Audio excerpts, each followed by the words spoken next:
راوی ہیں اس کے حضرت سیدنا انس بن مالک رضی اللہ تعالی. یہ وہ دن ہے جس دن حضور صلی اللہ علیہ وسلم نے وصال فرمایا اور سیدنا صدیق اکبر نے لوگوں سے بیعت لی.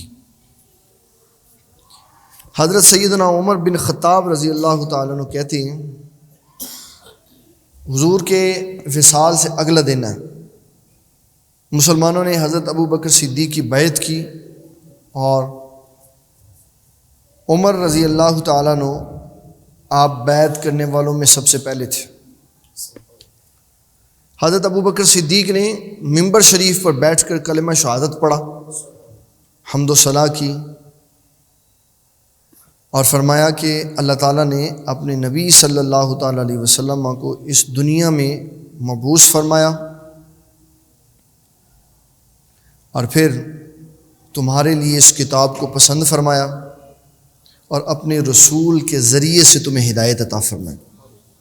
یہ پہلا خطبہ ہے حضرت ابو بکر صدیق. تو فرمایا کہ اگر تم ہدایت چاہتے ہو، وہ راہ چاہتے ہو جس پہ رسول صلی اللہ علیہ وسلم تھے، تو فرمایا اس کتاب اللہ کو مضبوطی سے پکڑو، اس کے اندر ہدایت ہے. قرآن مجید کے اندر کہاں اس کو بازار سے خرید کے تو لا کے الماری کے اندر رکھ دو اور کہو جی ہمارے گھر میں ہدایت ہے. ایسے نہیں ہدایت کا مطلب ہے اس کو پڑھنا، اس کو سمجھنا، اس کے معانی اور مفہوم بیان کرنا، جاننا اور اس کے اوپر عمل پیرا ہونا کہ ہمارا رب ہمیں کیا حکم ارشاد فرما.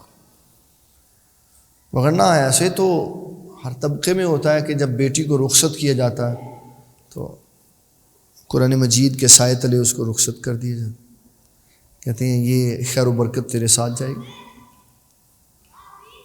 اور غلاف خوبصورت موتی لگے ہوتے ہیں اس کے اوپر، وہ بند ہوتا ہے اور کتنے سالوں کے بعد جب اس کو کھولیں تو اس کے اوپر گرد جمی ہوتی ہے. یہ نشانی ہے کہ میں نے کبھی اس کو کھولا ہی نہیں.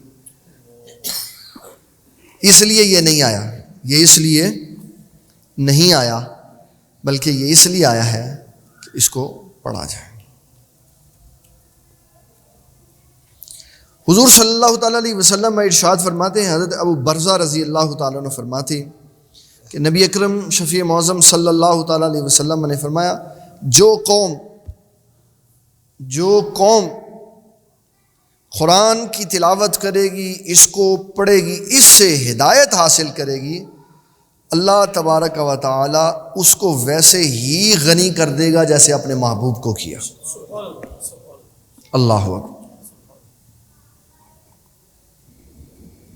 کتنی خوبصورت بات کہ تمہیں ویسے ہی غنی کرے گا جیسے اپنے محبوب صلی اللہ علیہ وسلم کو کیا. اس کا معنی یہ بھی کر سکتے ان کے صدقے تمہیں بھی غنی کر دے گا، لیکن اصل کمال کس کا ہے؟ اس کا